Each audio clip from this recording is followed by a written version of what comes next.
नमस्कार मित्रमैत्रिणींनो, मी प्रार्थनाच किचनमध्ये तुमच्या सर्वांचं मनापासून स्वागत आहे। तर आजची आपली रेसिपी आहे स्ट्रीट स्टाईल पाणीपुरी। चला तर मग झटपट आपल्या रेसिपीकडे आपण वळूया। इथे मी पाव किलो सफेद वाटाणे उकडण्यासाठी घेतलेले आहे। हे वाटाणे मी रात्री भिजत घातले होते। वाटाण्यांबरोबरच मी इथे 4 मीडियम साईजचे बटाटे जे आहेत ते उकडण्यासाठी घालणार आहे। बटाटे आपल्याला नीट स्वच्छ धुवून घ्यायचे आहेत। वाटाणे आणि बटाटे मऊसूत शिजण्यासाठी मी इथे 1 तांब्याहून जास्त पाणी घातलेले आहे।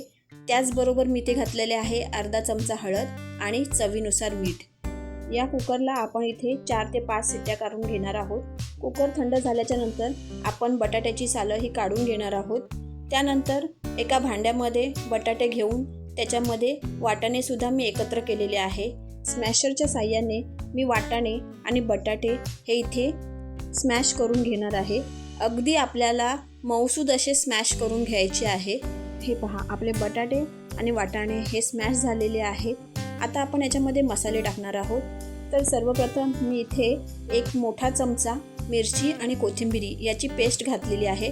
त्यानंतर मी घातले आहे 1 मोठा चमचा तिखट, अर्धा चमचा धना पावडर, अर्धा चमचा चाट मसाला, चवीनुसार मीठ, अर्धा चमचा काळे मीठ, अर्धा चमचा गरम मसाला, थोडीफार मी कोथिंबीर बारीक चिरून ते घातलेली आहे।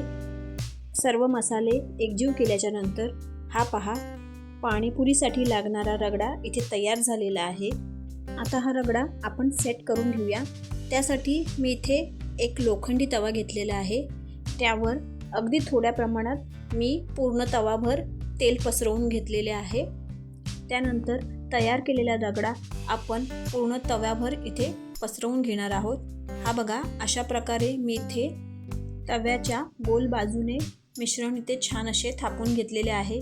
आपण जेव्हा पाणीपुरी खायला जातो तेव्हा पाणीपुरीच्या गाडीवरती जसे मिश्रण तव्याच्या पूर्ण बाजूला लावून घेतलेले असते तशाच प्रकारे लावून घेतलेले आहे। गार्निशिंगसाठी आपण कोथिंबीर सुद्धा इथे स्प्रिंकल करणार आहोत। तुम्ही जर माझ्या चॅनलवरील व्हिडिओ पहिल्यांदाच पाहत असाल तर कमेंट करून हा व्हिडिओ कसा वाटला हे मला नक्की सांगा। व्हिडिओ आवडल्यास चॅनलला लाईक, शेअर, सबस्क्राईब नक्की करा, जेणेकरून असेच नवनवीन व्हिडिओ मला तुमच्यापर्यंत पोहोचवता येतील। आता आपण पाणीपुरीचे पाणी तयार करूया। त्यासाठी मी एका मिक्सरच्या भांड्यात कोथिंबीर घेतलेली आहे, पुदिन्याची पाने घेतलेली आहेत, त्याचबरोबर हिरव्या मिरच्यासुद्धा घातलेल्या आहेत। हिरव्या मिरच्यांचे प्रमाण तुम्ही तुमच्या हिशोबाने कमी जास्त करू शकता। त्यानंतर मी इथे अर्धा लिंबू पिळून घेतलेला आहे। त्याचबरोबर मी इथे 4 ते 5 बर्फाचे खडेसुद्धा घातलेले आहेत, जेणेकरून पाण्याचा रंग चेंज होणार नाही। 1 ग्लास पाणी घालून आपल्याला हे मिश्रण इथे छान असे वाटून घ्यायचे आहे। छान अशी प्युरी करून झाल्याच्या नंतर आपण ही प्युरी इथे गाळून घेणार आहोत। राहिलेला जो चोथा आहे तो आपल्याला इथे वापरायचा नाही आहे, तो आपण साईडला काढून घेणार आहोत। आता या तिखट पाण्यामध्ये आपण घालणार आहोत 2 लिंबाचे स्लाइस, अर्धा चमचा पाणीपुरी मसाला, अर्धा चमचा चाट मसाला, अर्धा चमचा काळे मीठ आणि पांढरे मीठ हे तुम्हाला चवीनुसार घालायचे आहे। त्यानंतर आपण इथे 2 ते 3 बर्फाचे खडे घालणार आहोत। गरजेनुसार आपण याच्यामध्ये पाणी घालणार आहोत। त्यानंतर मी इथे घालणार आहे 1 मोठा चमचा चिंचेची चटणी। आता हे पाणी आपल्याला इथे छान असे मिक्स करून घ्यायचे आहे। छान असे मिक्स करून झाल्याच्या नंतर हे पहा, आपले पाणीपुरीचे तिखट पाणी इथे तयार झालेले आहे। आता आपण आपला रगडा गरम करून घेऊया। त्यासाठी मी रगड्याचा तवा हा गॅसवरती मंद आचेवरती ठेवला आहे। आता मधल्या बाजूचा जो रगडा आहे तो आपण चमच्याच्या साहाय्याने काढून घेऊया। इथे मी वाटाणे उकडल्याच्या नंतर जे पाणी उरले होते त्याचा वापर इथे करणार आहे। त्यासाठी मी इथे रगडा काढून घेतल्याच्या नंतर वाटाण्याचे पाणी इथे घातलेले आहे। सध्या मी इथे 2 पळी पाण्याचा वापर केलेला आहे। जर तुमच्याकडे वाटाण्याचे पाणी उरले नसेल तर तुम्ही इथे साध्या पाण्याचा सुद्धा वापर करू शकता।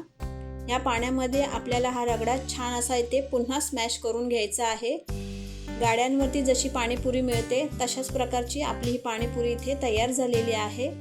अशा प्रकारे मनसोक्त जर पाणीपुरी खायची असेल तर तुम्ही ही पाणीपुरी घरी बनवून पहा, तुम्हाला नक्की आवडेल। मंद आचेवरती आपला रगडा इथे गरम झालेला आहे. आता पाणीपुरीच्या पुऱ्या आपण घेऊयात. त्याचबरोबर त्याच्यामध्ये आपण चिंचेची चटणी आणि तिखट पाणी घालून मस्त अशा पाणीपुरीचा आस्वाद घेऊया. ही चटपटीत अशी पाणीपुरी तुम्हाला कशी वाटली हे मला नक्की सांगा. व्हिडिओ पूर्ण पाहिल्यास तुमच्या सर्वांचे मनापासून आभार.